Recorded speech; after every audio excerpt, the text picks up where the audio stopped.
Good morning बच्चों आज है 17 फरवरी और आज हम करेंगे कक्षा 9 की सामाजिक विज्ञान की वर्कशीट नंबर 89, जिसमें हमारी लोकतांत्रिक राजनीति की जो बुक है उसका पार्ट 4 चल रहा है, संस्थाओं का कामकाज, और जिसके अंदर हम पढ़ेंगे न्यायपालिका के बारे में। ठीक है, तो चलिए बच्चों स्टार्ट करते हैं। सबसे पहले आप देखेंगे कि हमारे देश भारत में विभिन्न स्तरों पर मौजूद अदालतों को सामूहिक रूप से न्यायपालिका कहा जाता है। तो आप क्या देखेंगे कि हमारे देश में भारत में क्या है कि जो भी किसी भी स्तर पर हो, चाहे अपर स्तर पर हो या लोअर स्तर पर, जितनी भी अदालतें हैं उन सबको सामूहिक रूप से न्यायपालिका कहा जाता है। ठीक है, जिसमें हमें न्याय मिलता है। न्यायपालिका में सर्वोच्च न्यायालय, राज्यों में उच्च न्यायालय, जिला न्यायालय और स्थानीय स्तर के न्यायालय सम्मिलित हैं। तो सबसे ऊपर आप देखेंगे पूरे केंद्र का जो सर्वोच्च न्यायालय होता है सबसे ऊपर होता है। फिर आप देखेंगे राज्यों में उच्च न्यायालय होते हैं, हाई कोर्ट होते हैं स्टेट में, और जिला न्यायालय होते हैं डिस्ट्रिक्ट में, और स्थानीय स्तर के जो न्यायालय होते हैं वो सभी इसमें सम्मिलित होते हैं। ठीक है, फिर देश में एकीकृत न्यायपालिका है, जिसका मतलब देश की सभी अदालतों को सर्वोच्च न्यायालय का फैसला मान्य होता है। देखिए जो हमारा देश है उसमें जो न्यायपालिका है वो एकीकृत है। एकीकृत का मतलब देखिए ऐसे देखेंगे कि सब जो है वो एक के अंडर काम करती है। इसका ऐसे ग्राफ बना लेंगे जैसे, तो यहाँ पे आप देखेंगे स्थानीय स्तर की मिल जाएगी। ठीक है, सबसे नीचे स्थानीय स्तर की मिल गई, फिर उससे ऊपर आप जाएंगे डिस्ट्रिक्ट स्तर की मिलेगी, फिर उससे ऊपर आप जाएंगे स्टेट स्तर की जो हाई कोर्ट बोलते हैं हम, फिर सबसे ऊपर जो ये रहेगी ये हमारी होगी सुप्रीम कोर्ट। ठीक है, तो इस तरह से सब जो है ये यहाँ पर जाकर मिल जाते हैं। इसे हम कहते हैं एकीकृत न्यायपालिका। ठीक है, इसके बाद में आप देखेंगे भारत के सर्वोच्च न्यायालय इनमें से किसी भी विवाद पर सुनवाई कर सकते हैं। जो सर्वोच्च न्यायालय है, सुप्रीम कोर्ट है हमारा, वो जो ये नीचे विवाद दे रखे हैं इन पर सुनवाई कर सकते हैं। कौन कौन से हैं देखिए, फर्स्ट है देश के नागरिकों के बीच विवाद। अगर देश के नागरिकों के बीच में आपस में विवाद हो जाते हैं, नागरिकों और सरकार के बीच विवाद, चाहे वो नागरिकों के बीच में विवाद हो या नागरिकों और सरकार के बीच में किसी भी तरह का कोई विवाद हो, तो सर्वोच्च न्यायालय उस पर सुनवाई कर सकता है। सेकंड देखेंगे आप, दो या उससे अधिक राज्य सरकारों के बीच विवाद। अगर मान लीजिए अपने देश में 28 राज्य हैं, तो इन 28 राज्यों में अगर मान लीजिए किन्हीं दो राज्यों के बीच में कोई मतभेद हो गया, ये विवाद हो गया, दो हो या दो से अधिक राज्य हैं, और यदि उनमें किसी भी तरह का विवाद होता है तो सुप्रीम कोर्ट उस पर सुनवाई कर सकता है। थर्ड देखेंगे केंद्र और राज्य सरकार के बीच विवाद। मान लीजिए जो केंद्र सरकार है, सेंट्रल गवर्नमेंट है, और जो राज्य की सरकार है, स्टेट गवर्नमेंट है, यदि इनके बीच में कोई विवाद होता है तो उस पर भी सुप्रीम कोर्ट सुनवाई कर सकते हैं। यह फौजदारी और दीवानी मामले में अपील के लिए सर्वोच्च संस्था है। जो भी आपके फौजदारी और दीवानी जो भी मामले होते हैं, जैसे चोरी करना, मर्डर केस हो गए, संपत्ति से रिलेटेड है, इस तरह के जो भी मामले हैं, अगर कोई अपील करना चाहता है तो यह सुप्रीम कोर्ट जो है सबसे ऊपर संस्था है। ठीक है, सुप्रीम कोर्ट सर्वोच्च संस्था है न्याय देने के लिए। इसके बाद में आप देखेंगे यह उच्च न्यायालय के फैसले के खिलाफ भी सुनवाई कर सकता है। यदि किसी हाई कोर्ट में, हाई कोर्ट कहाँ होती है, स्टेट में, किसी राज्य में, यदि किसी राज्य में कोई फैसला लिया गया है हाई कोर्ट के माध्यम से, तो सुप्रीम कोर्ट उसके खिलाफ भी सुनवाई कर सकता है कि वो जो उसने हाई कोर्ट ने जो भी फैसला लिया है वो सही है या गलत है, वो इस पर भी विचार विमर्श कर सकता है, उसके खिलाफ भी सुनवाई कर सकते हैं। ठीक है, फिर इसके बाद में हम देखेंगे न्यायपालिका की स्वतंत्रता। न्यायपालिका की स्वतंत्रता से क्या मतलब है कि जो हमारे जो न्यायपालिका है, जितने भी कोर्ट हैं, ठीक है, चाहे वो डिस्ट्रिक्ट लेवल का हो, हाई कोर्ट हो, स्थानीय स्तर का हो या सुप्रीम कोर्ट हो, वह अपने आप में एक स्वतंत्र संस्था है। ठीक है, वह किसी के दबाव में काम नहीं करती है। तो देखिए इसका मतलब यह है कि न्यायपालिका विधायिका या कार्यपालिका के नियंत्रण में कार्य नहीं करती है। कि ये जो न्यायपालिका होती है ये किसी भी विधायिका या कार्यपालिका के नियंत्रण में काम नहीं करती है, ये अपने आप में एक स्वतंत्र संस्था है। इसी वजह से सभी आधुनिक लोकतांत्रिक देशों में अदालतें विधायिका और कार्यपालिका के अधीन नहीं होती। तो यही रीज़न है कि जो लोकतांत्रिक देश हैं, जो आधुनिक देश हैं लोकतांत्रिक, वो उनकी जो अदालतें होती हैं विधायिका और कार्यपालिका के अधीन नहीं होती हैं, वो स्वतंत्र रूप से कार्य करती हैं। भारत का राष्ट्रपति देश के सर्वोच्च न्यायालय और उच्च न्यायालय के न्यायाधीशों की नियुक्ति करता है।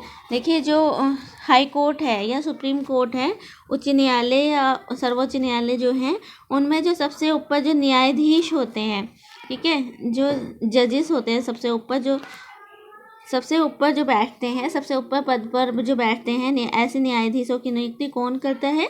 हमारे देश के राष्ट्रपति।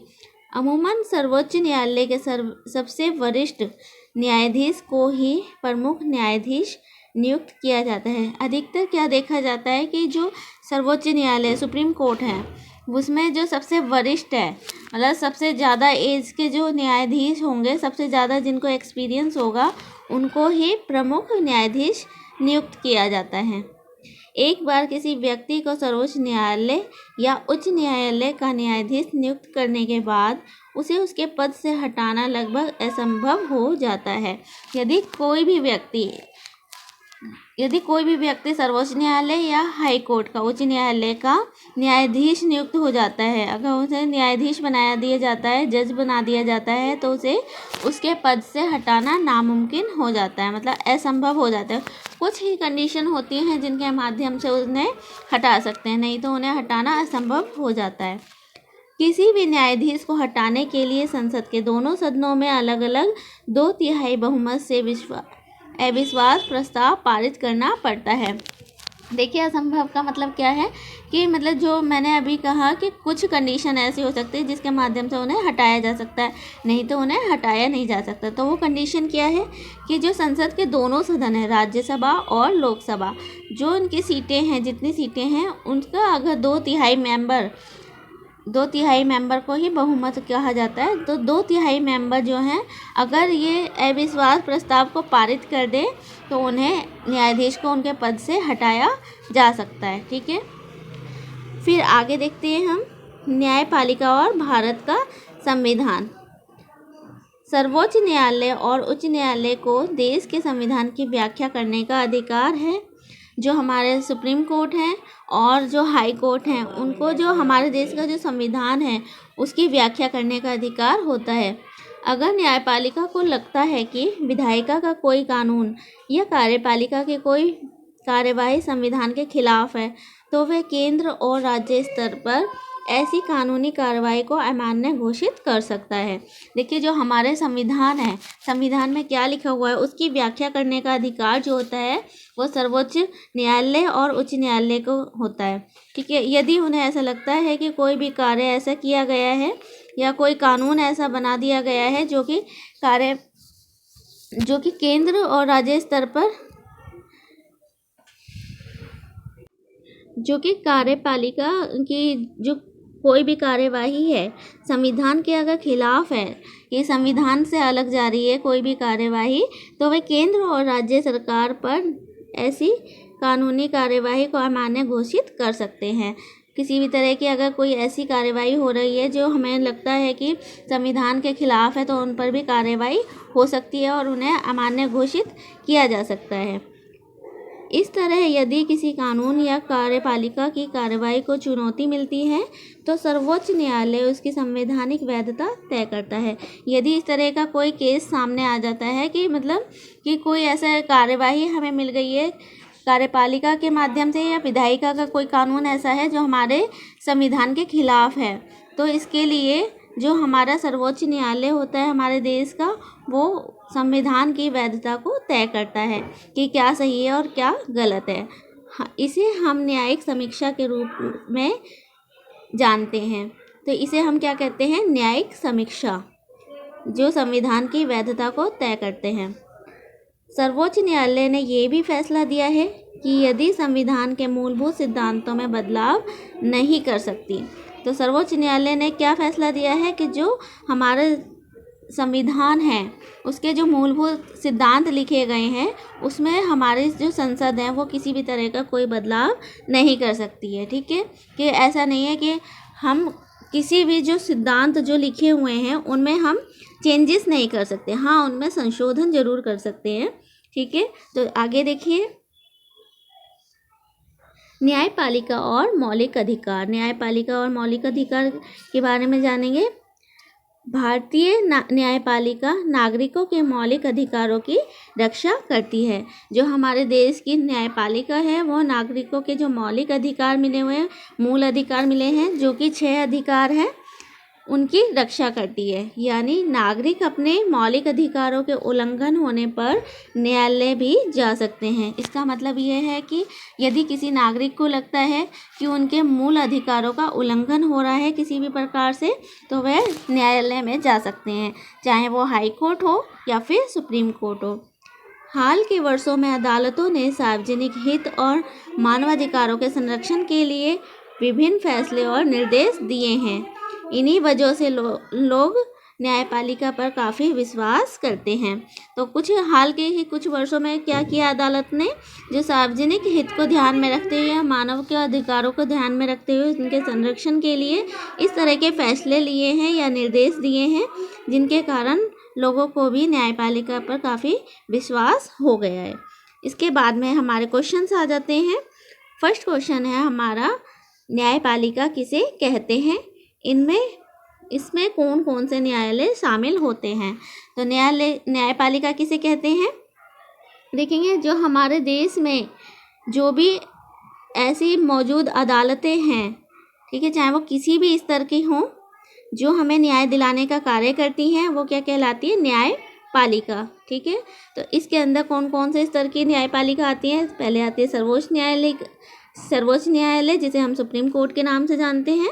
राज्यों में उच्च न्यायालय होते हैं जिसे हम हाई कोर्ट के नाम से जानते हैं। जिला न्यायालय जिन्हें हम डिस्ट्रिक्ट कोर्ट कहते हैं, और स्थानीय स्तर के न्यायालय जो कि दीवानी और फौजदारी सम्मिलित हैं। ठीक है, फिर हमारा सेकंड क्वेश्चन है, भारत में सर्वोच्च न्यायालय में किन किन मामलों की सुनवाई होती है? जो सर्वोच्च न्यायालय है हमारा, उनमें किस तरह के मामलों की सुनवाई होती है? तो यहाँ पे आप देखेंगे कि फर्स्ट है कि यदि किसी हमारे देश के नागरिकों के बीच में विवाद हो या नागरिकों और सरकार के बीच विवाद हो, तो इसमें सुप्रीम कोर्ट इस पर सुनवाई कर सकती है।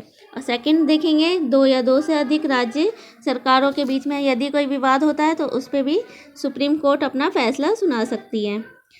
थर्ड हमने देखा है कि केंद्र सरकार और राज्य सरकार के बीच में यदि कोई विवाद हो तो उस पर भी सुप्रीम कोर्ट अपना फैसला सुना सकती है। और आगे देखते हैं कि यह फौजदारी और दीवानी मामले में अपील के लिए सर्वोच्च संस्था है। जो भी हमारे फौजदारी और दीवानी से रिलेटेड जो भी मामले होते हैं उसके लिए हम अपील करने के लिए यह हमारे लिए सर्वोच्च संस्था है। ठीक है, तो जैसे पहले हम करते हैं कि पहले फौजदारी मामले जो हैं वो लेकर के जाते हैं स्थानीय स्तर की अदालतों में, फिर हम डिस्ट्रिक्ट में लेके जाते हैं, फिर हाई कोर्ट में, उसके बाद में हम सर्वोच्च न्यायालय में लेके जा सकते हैं। तो ये हमारी क्या है? सर्वोच्च संस्था है। फिर इसके बाद में हम देखेंगे यह उच्च न्यायालय के फैसले के खिलाफ भी सुनवाई कर सकता है। यदि कोई ऐसा केस आ जाता है जिसमें हाई कोर्ट ने अपना फैसला सुना दिया है लेकिन उसके बाद में उसके लिए अपील की गई है सुप्रीम कोर्ट में, तो वह उस फैसले के खिलाफ भी सुनवाई कर सकते हैं। ठीक है, नेक्स्ट क्वेश्चन है हमारा, स्वतंत्र न्यायपालिका अपना काम कैसे करती है? तो स्वतंत्र